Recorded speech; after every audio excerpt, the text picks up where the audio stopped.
Bola ini besar di Indonesia 2000-an awal, itu pebasket-pebasket pro menentang. Ngapain lu basket kayak sirkus? Ngapain lu basket? Tapi kita bisa buktiin ada kompetisinya. Bisa dapat job iklan, bisa coaching klinik di berbagai sekolah, bisa dapat duit dari situ deh intinya deh. Dan lu anggap lu tidak dianak emaskan street baller? Iya. Itu Bang, lu bikin dong Bang, DPR versus everybody. Ada yang mau borong 4.000 piece. Buat kalian semuanya yang nonton konten ini tapi umurnya di bawah 21 tahun, jangan pernah nonton konten ini. Karena konten ini sifatnya adalah menghibur. Rico Lubis, seorang street baller yang sekarang menjadi legend di dunia street baller Indonesia. Siapa yang gak kenal dia? Kalau lu gak kenal, berarti lu bukan anak basket, bro. Lu bukan anak street baller, bro. Kita panggil Rico Lubis. What's up? Yes. WhatsApp, Line, chat, Instagram, Facebook. Rico Lubis. Facebook gua gak main. Apa? Facebook gua gak main. Oh, Facebook gak main. Oke. Nah, Bang Rico. Ya. Gua itu penasaran sama sosok legend di dunia, di dunia manapun. Kemarin gua udah ketemu sama sosok legend di dunia basket. Denny Sumargo. Oh iya. Bahaya sombong. dia. Basket sombong. Oke. Sekarang gua ketemu dengan street baller legend Indonesia. Bener nggak sih? Lo itu salah satu anak bangsa yang menjadi prestasi tertinggi seorang street baller Indonesia. Apa nih, bener nggak sih kalau gue pernah memiliki prestasi di dunia streetball gitu? Ya. Sebenarnya gini, kalau tolak ukur di streetball itu kan kita pernah ada kompetisinya tuh. Ya. Pernah ada kompetisinya yang berlangsung sekitar 12 tahun. Karena sponsornya ini rokok. Jadi since 2014 berhenti untuk kompetisinya. Ya, ini 21 plus kok. Oh siap. LLS Streetball. LLS Streetball. Ya. Tahu nggak? Kalau kalian nggak tahu, berarti umur kalian di bawah 15 tahun. LLS Streetball itu menjadi satu-satunya kompetisi di Indonesia yang menjadi tolak ukur lo jago atau enggak sebagai streetballer. Oke. Nah, singkat cerita dari 12 tahun itu gue berkecimpung, dari 2005 sampai 2014 kompetisi itu ada. Resume gue itu 4 kali juara nasional. Oke. Dan berhasil menjadi Juara berapa itu juara nasional? 1 dong. Juara cuma 1. Kalau 2 itu peringkat. Oke. Juara tuh cuma 1, bos. Ternyata. Sombong, kok pancing dikit sombong. Kayak bentar lagi jadi street baller sombong. Ikut-ikutin Denny Sumargo basket sombong kayaknya. Terus ada prestasi terpisah juga secara individu, yaitu gue juga terpilih menjadi 3 kali All Star nasional dengan 2 tanda kutip timnas streetball lah. Timnas streetball? Iya, saat itu.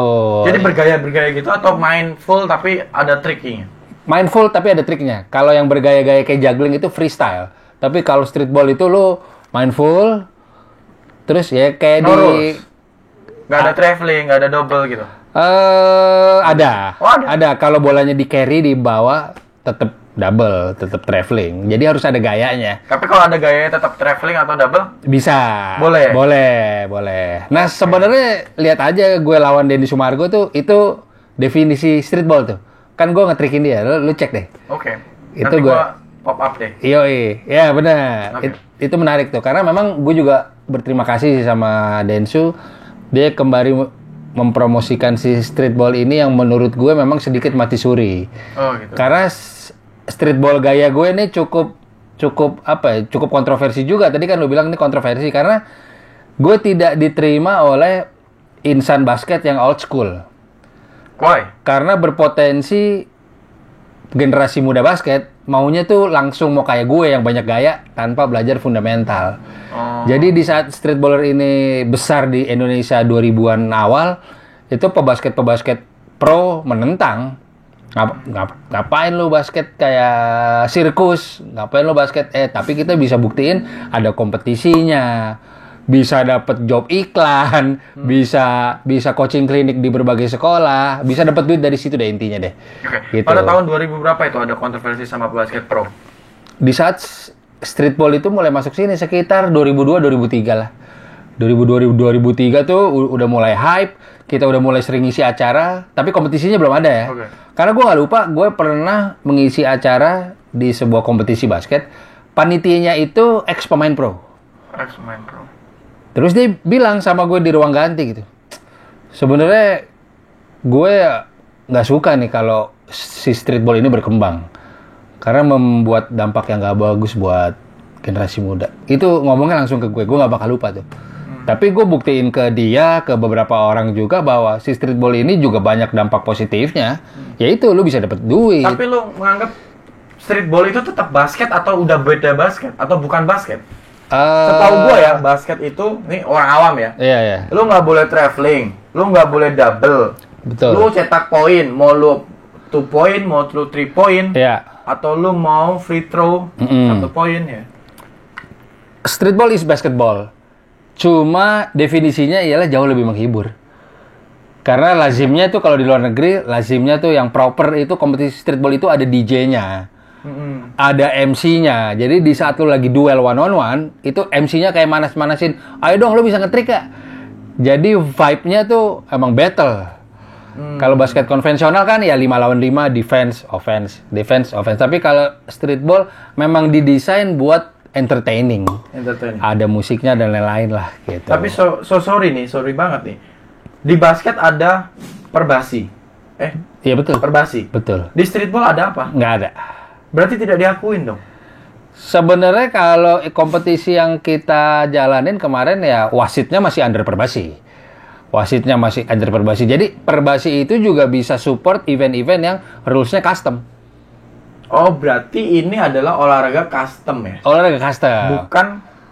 Bukan seperti olahraga basket, sepak bola, sepak takraw. Nah, sepak takraw ada perpaduan Takraw ya. Takraw itu perpaduan sepak bola dan volley ya. Volley. Ya. Nah, itu tapi ada perbasinya tuh. Iya. Tapi kenapa gue heran streetball nggak ada? Apa lu pengen menyampaikan nih sama pejabat-pejabat Wah, menarik. atau lembaga-lembaga Boleh juga nih pertanyaan. untuk ada nih diadakan loh. Karena ini juga sifatnya adalah olahraga ya, karena bergerak.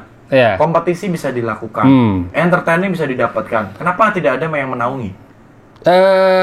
Gue sih tipenya tidak mau berharap banyak sama pemerintah sebenarnya. Tapi sudah pernah mengusulkan. Gue menjadi streetballer pertama yang duduk di Komisi 10 DPR 2011 Untuk mewakili streetball. Jadi gue mewakili streetball, ada teman-teman dari skateboard. Kita diundang sama Kemenpora membawahi terus formi olahraga rekreasi. Kategorinya itu olahraga rekreasi. bersamaan dengan olahraga yang apa? Yes, si skateboard, terus olahraga... skateboard nggak ada perbasinya gitu? Nggak ada. Oh, nggak ada. Dia jadi satu sama sepatu roda, kalau nggak salah. Jadi masih nebeng. Masih nebeng. Iya, masih nebeng. Terus ada juga street soccer. Bener kata lo, futsal itu kan sebenarnya ya bukan under PSSI, dia ada sendiri. Bener. Belum, kalau si streetball sendiri, balik lagi, kita masih nebeng dengan perbasi sebetulnya. Tapi diakuin oleh perbasi? Iya, pasti. Pasti. Okay. Cuma memang kalau concern gua adalah gua menyayangkan kenapa si streetball ini secara industri masih dipandang sebelah mata.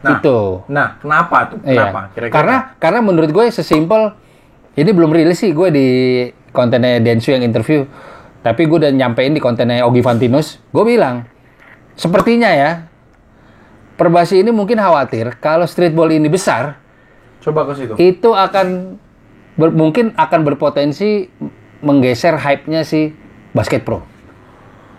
Karena gue bisa membuktikan kalau streetball itu bisa berbicara di dunia internasional. Contoh, selama Elite Streetball ini berlangsung, kita mengundang hampir 90% pebasket streetball dari Amerika. Udah pernah kita undang semua tuh, Vi. Gue sendiri udah pernah duel sama profesor, jagoan di streetball nomor 1 di dunia. Gue udah pernah duel. Ada di Instagram gue. Dan gue kasih perlawanan. Gitu loh. Itu bahwa dunia streetball di Indonesia tuh gede banget. Besar banget. Bahkan kita ngundang Allen Iverson sama Dennis Rodman di kejuaraan Grand Final Elite Streetball. Sayangnya berjalan di tempat nih 5-6 tahun terakhir. Kalau menurut gue ini kan potensi untuk apa ya? Ya mungkin klise ya. Ada jadi wadah biar anak-anak nggak terjerumus narkoba segala macam. Tapi menurut gue beberapa tahun terakhir nih scene streetball ini redup dan sepertinya untuk event-event kita jarang dilirik. Makanya gue pribadi berinisiatif, gue sebelum ada COVID nih, gue lumayan sering bikin event, Vi.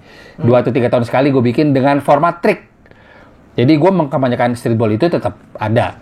gitu. Jadi kalau menurut gue nggak perlu muluk-muluk mau punya organisasi sih. Tapi gue bercita-cita bahwa diperbanyak aja lagi event streetball di Indonesia karena di saat event LA Streetball itu lagi hype-hype-nya, kita sempat ada satu momen grand final di Plaza Barat Senayan sebelah tenis indoor. Itu di saat yang bersamaan di Hall A Senayan itu lagi ada IBL. Indonesia Bucket League. Masanya banyakan kita. Jadi yang nonton itu malah di sana sepi, yang rame di kita. Mungkin Perbasi ngeliat ini, waduh, bahaya nih kalau LA Streetball diterusin atau pokoknya gue melihat mungkin ada sedikit kecemburuan sih, mungkin ya. Karena yang jelas potensinya gede banget. Itu yang nonton 10.000 orang loh, streetball loh. Tapi kenapa Gitu. gue heran? Gue rasa juga cemburu sih, seperti apa yang lo omongin, ada kecemburuan. Karena seharusnya kalau memang itu bisa jadi customize of basket, Betul. ya harusnya itu bisa dijadi satu Dirangkul. event, dirangkul. Iya. Di saat IBL lagi jalan nih kan, kita tahu kan pasti ada break di saat Halftime. Iya. babak 1, kuarter Iya. 1, kuarter 2, kuarter 3 kan ada jedanya 10 menit, Betul. 15 menit. Kenapa nggak di-combine dengan streetball seperti itu? Menarik. Nih gue buka nih di sini nih. Ya, kenapa? Malah gini, yang terjadi di saat halftime kuarter 1, 2, 3, 4, malah orang ngadain event bagi apa namanya? Baju atau lempar bola dari tengah lapangan kayak gitu-gitu. Iya. Kenapa nggak malah streetball? Padahal itu part of you juga loh harusnya kan. Gue jawab di sini. Oke, jawab. Jadi gue pernah ngobrol, gue nggak bisa sebut nama, sama seorang organizer yang menjalankan si bola basket pro ini. Discuss nih kita. Atau? IBL sekarang kan? IBL. Iya. Kita lagi ngopi nih, kok kira-kira kita bisa bikin sisi entertainingnya apa nih? Gue bilang gini, ya udah lo undang aja streetball di halftime, bener kata lo tadi. Bahkan gue bilang gini, mungkin kita kalau perlu lawan si pemain pro-nya, biar penontonnya itu rame. Ya. Lo tau nggak yang keluar dari mulutnya apa? Jangan kok kalau lo eksibisi, hero-nya jadi lo dong. Gue mau yang hero-nya tetap pemain IBL. Loh, nggak ketemu tuh, Vi. Ya gimana dong? Jadi kayak gue nggak boleh jago-jago. Jadi kayak, oh ya udah, gue nggak bisa bantu banyak nih bro. Karena kalau gue lawan penonton, mungkin mereka ngeri spotlight-nya ke gue, bukan ke si pemain. Ya. Jadi idenya tadi yang itu pernah gue utarakan, ditolak. Ditolak. Karena dia Sama organisasi resminya atau sama si organizer, sama si IO-nya. Jadi kalau menurut gue ya susah. Tapi dia tidak munafik bahwa kita perlu bantuan scene streetball untuk bikin si IBL ini lebih hype. Tapi di sisi lain dia nggak mau kita juga jadi ikonnya. Oke. Itu buat Menarik gue sih. aneh sih. Iya, itu menarik. Kenapa gitu? Padahal kan juga di sisi lain pada saat tidak bergabung, dia menganggap lu part of-nya dia kan, customize of Iya, basket. harusnya iya. Harusnya saling support. dong, Betul ya. Cuma mungkin gini kali. Mungkin seorang ayah yang mau membesarkan anak mungkin ada skala prioritas kali, Vi. Wah, nih anak gue yang ini harus lulus kuliah dulu lah, jangan Anak yang ini tuh yang mana nih maksudnya? yang pro. Yang profesional. Ini kan anak emas. Kalau ada activity yang mungkin bergesekan, mereka akan tolak. Dan lu anggap lu tidak di anak emas kan? Streetballer. Iya. Ya dan nggak salah. Dan nggak salah, iya. Cuma Tapi lu masih berharap kalau lu mau digabung. Mungkin bisa disampaikan. nggak sih, gue nggak berharap sih. Gue jujur gue lebih. Apa karena lu sudah pensiun atau karena lu sudah capek dengan mengusahakan itu? Gue tetap percaya karena gue rootsnya dari street culture ya, dari jalanan. Gue percaya apapun yang udah besar di jalanan, teman-teman skateboard, graffiti, itu kayaknya akan lebih oke kalau memang lu jalan sendiri sih. Karena gue tidak mau masuk ke ranah pemerintah yang mungkin dikutak-atik secara roots lo, karakter lu jadi berubah, ngikutin timeline mereka. Gue jujur pernah bekerja sama dengan event pemerintah, gue agak mengganjal kalau banyak, aduh titipan lah, aduh gue nggak tuh. Oke. Itu akan merusak kualitas dari si event itu sendiri. Tapi, Gitu. apakah ini cuma di Indonesia yang tidak diakui di IBL, apa di Perbasi, atau di negara lain pun itu juga tidak diakui juga? Sebenarnya gini, Vi. Di negara lain, sebut saja Filipina, Cina, atau Amerika, itu Liga Pro-nya tidak terganggu karena si pro-nya itu jauh lebih jago. Mereka bisa ngedang. menurut gue kalau di Indonesia, gue nggak sebut gue deh. Ada kemarin yang lawan Densu juga, namanya sama Rico juga, nickname-nya Rico Haleluya.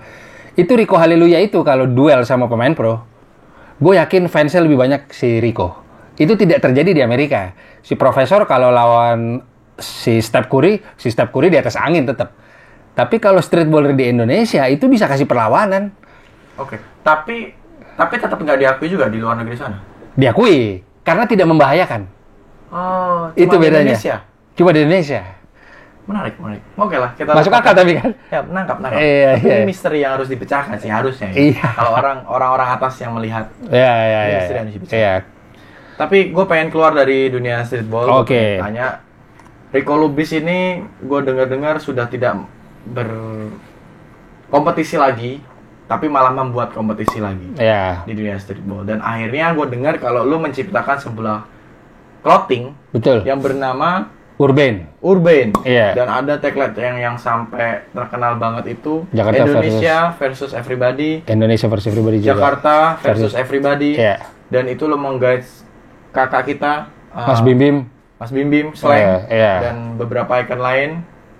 Banyak. Mario Wisang. Mario Usang, pemain basket itu, Aspak. Betul. Gue tahu Mario Usang. Oh, Gue tahu iya. dari Sumatera. Karena kakak gue Satria Muda juga. Betul, udah cerita. Benar. Mario Usang salah satu Legend. legend di apa ya namanya? Forward. Apa dia point guard? Point guard. Wah, Iya, benar, playmaker. dengan gayanya yang bikin orang jadi kesel, Benar. tapi licin dipegang. Betul. Yang kedua ada Denis Sumargo. Yang Iya. ketiga ada Om Faisal. Oke. Satria Muda. Itu trio licin dan sombong. Oke. Tapi entertaining. Betul. Tapi berskill. Iya dong. Iya. Langganan Selalu. timnas semua tuh. Langganan timnas. Ya. Lalu gimana nih perjalanan lu dari streetballer menjadi seorang businessman Oke. di bidang yang beda banget gitu? Iya. Kalau gue simpel gini sih, Vi. Kalau menurut gue atlet itu sama sekali nggak bisa jadi pegangan hidup. Wah, ini menarik nih. Oh jelas. Kenapa? Gue ngomong nih untuk pertama kalinya di sini karena konten gue yang Densu yang interview nggak keluar sih. You name it. Kalau ada atlet basket ya. Iya. Kalau atlet bola banyak yang kaya karena gajinya emang oke. You name it atlet basket yang hidupnya sejahtera dari basket. Lo sebut di Indonesia Denis Sumargo. karena entertainmentnya. Iya juga. Maksudnya sejahtera Rico tuh rumahnya Antonio. 3 apa? Rico Antonio siapa yang kenal dia?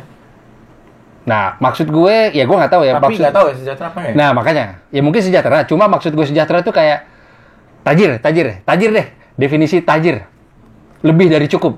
Oh, I think seperti mungkin kalau luar negeri ada Michael Jordan. Ya, ada, LeBron James. James Parker. LeBron James. Sorry. Iya. Terus ada almarhum Kobe. Iya, Kobe Bryant, Kalau Kevin di Durant. basket, di bola ada Cristiano Ronaldo, Betul. David Beckham, Messi. Sebenarnya gak usah jauh-jauh. Atlet bola Indonesia tuh tajir-tajir. Oh, Ya, lo lihat Greg Nokolo deh. I know. Iya, itu ada Lamborghini. Menurut gue belum ada atlet basket Indonesia yang punya Lamborghini. Gitu aja patokannya. Itu si Siapa? Daniel Wenas? Punya Lamborghini ya? Nggak tahu sih. Kayaknya Mercy dia. Messi. Ya pokoknya menurut gue industrinya masih Masih belum. belum besar. Kenapa? Kira-kira kenapa? Ya banyak faktor karena memang banyak faktor. Kalau menurut gue memang secara ekosistem nggak jalan. Kalau gue simpel sih, concern gue sama pemerintah. Kok susah banget cari lapangan basket? Gitu loh. Sementara di Amerika tuh di Filipina lo mau main basket di blok sana tinggal lo jalan kaki sut-sutan. Karena gue pernah ngalamin itu di masa kuliah, di masa SMA gue lagi gatal-gatal mau basket nih. Gue tuh harus booking lapangan dulu. Mas, Yes. lo ngerasain kan? Mas, jam segini ada nggak? Aduh, Mas Riko udah full. Betul. Padahal gue lagi mau latihan loh. Berapa juta orang yang kayak gue di Indonesia Hanya untuk pengen latihan. hanya untuk pengen latihan. Jadi Oke, kalau berarti menurut pesan gue, lo adalah ketika lo pengen membuat basket ini sejahtera, perbanyak tempat untuk latihan supaya Iya. bibitnya itu berkualitas gitu. ya betul. Jadi karena gue sepakat ini kayak nyari ayam sama telur lah.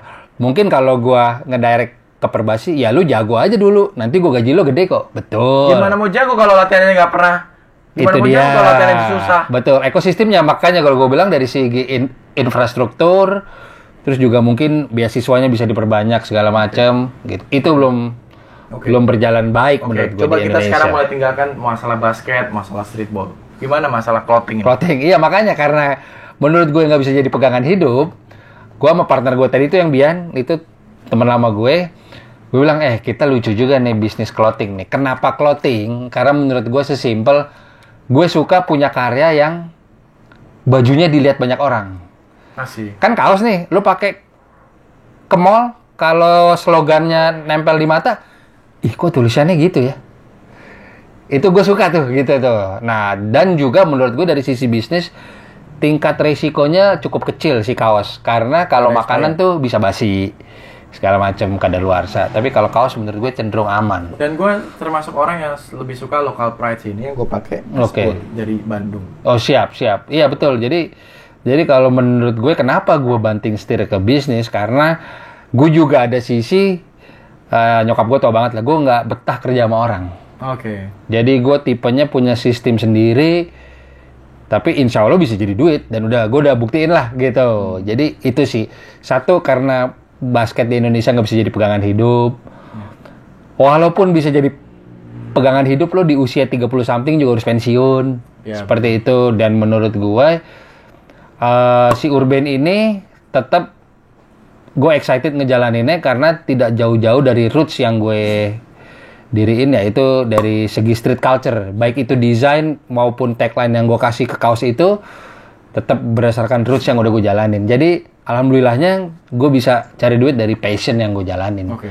Kalau disuruh pilih, clothing atau streetball? Clothing sih gue. Clothing. Kenapa nggak dari dulu? Ya itu dia. Justru Apa menurut karena gue, lu tahu kalau streetball itu tidak bisa menjamin ke depan setelah lu berusaha untuk membesarkan, tapi ternyata usaha yang lu lakukan ini susah gitu. Tapi gini, ibaratnya gue bikin sebuah buku suatu hari ya, asik. Oke. Si streetball ini merupakan bab pertama gue. Tanpa ada streetball, gue tetap nggak dapet rohnya nih di si kaos ini. Jadi itu nyambung sih, Vi. Jadi gue tidak menyesal sih. Ya, itu adalah masa lalu yang membuat lu kuat. Betul. Karena suka nggak suka mau nggak mau, kayak sekarang pun gue masih beberapa kali suka ngisi acara segala macem.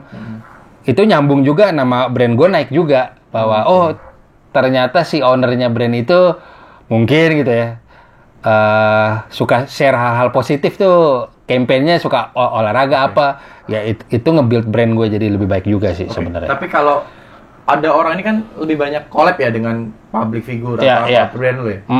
Itu caranya gimana sih? Kalau misalnya ada orang nih, selebriti atau influencer yang punya masa yang gede, dia pengen collab sama lu, itu caranya gimana? Harus ngubungin lu di mana gitu? Hubungin biasanya ada email sih kita. Ada email. Sebutin aja. Ada email di urbanjkt@gmail.com gitu. Itu ada di bio Instagram kita di urban.inc gitu. Cuma memang Urban cukup selektif sih gitu. Jujur nih, gue buka nih. Di saat RUU KUHP itu, bang lo bikin dong bang, DPR versus everybody. Ada yang mau borong 4.000 piece. Itu gue tutup mata tuh kalau gue mau cuan. Tapi menurut gue nggak di situ tuh karakternya tuh. Dan itu juga via sosmed kan. Jadi gue juga tidak mengiyakan semua collab yang memang itu langsung gue tolak di situ. Sorry, kita nggak bisa mengiyakan isu itu gitu loh. Jadi email ke kita atau juga bisa DM Instagram, nanti dari situ kita lihat sebenarnya. Balik lagi, gue tidak mencari cuan, tapi karakternya yang gue cari. Apakah Bapak mau collab? Kita bisa bicarakan setelah ini. Oke. Berarti kalau gue sama lu collab, apa yang terjadi? Oh, Kira-kira nih. gue akan memenuhi 3 kriteria viral lo tuh pasti. Wah, apa itu? Yaitu prestasi, Ya, sensasi, sensasi. aduh satu lagi apa ya? Kontroversi. Oke. Benar. Karena begini. Mungkin kita bikin gini, bro. Indonesia versus Anjay atau Everybody versus Anjay. Oke. Nah, gue nitip satu aja. Apa itu? Itu campaign-nya harus dalam. Karena gue Kurang dalam apa? 150 juta orang. iya, maksudnya kita bikin lagi yang lo pakai baju itu, ada syuting lagi kita. Oke. Kalau mau. Karena gue Kira-kira kalian pada mau beli nggak? Kalau Coba jawab ya. di kolom komentar YouTube gua ya di video ini. Kalian setuju nggak kalau gua sama Bang Riko Lubis buat Everybody versus Anjay? Iya. Batch 1. Coba di vote dulu ya. Iya. Iya. Batch 2-nya gua akan buat Everybody versus Anjay ya. Oke. Batch 3-nya gua akan bikin Everybody versus Anja lagi. Ya, pokoknya nggak apa-apa lu semua kalau mau nyolong ide ini, karena gue punya hak ciptanya. Siap-siap diklaim. Iya, siap-siap ya. Nanti ada tim lawyer kita yang akan mendatangi kalian, jadi haknya akan saya kasih ke Bapak ini kalau mau gitu. Oke? Kita cek ya kolom komentar ya. Betul. Ada 100 orang yang ngevote bikin. Kita gua akan bikin. datangin, kita collab. Betul. Oke. Kita bikin 1000 piece. Ini di YouTube ya? Ya di YouTube. Di YouTube. Oh, siap. Oke. Siap. Setuju Oke. ya? Setuju. Tapi kalau nggak ada 100 orang, kita nggak usah collab. Iya. Kita tantang mereka. Mereka tuh pengen nunggu gua pakai baju Anjay. Oke. Ini sebenarnya tapi udah banyak yang nawarin lo kan? Udah. Coba lu juga masih milih-milih nih. Gue milih-milih. Dan gue baru tahu ternyata license-nya you yang punya. Oh, Daripada iya. gue collab sama orang, bikin Indonesia versus Anjay, Everybody versus Anjay. Nanti diklaim gue kena masalah sama lu dan ternyata gue ketemu sama orangnya langsung yang punya license-nya. Iya, iya, iya. We'll try. Oke. Oke. Siap. Thank you. Oke. Kita tunggu komentar lu di deskripsi bawah. Oke.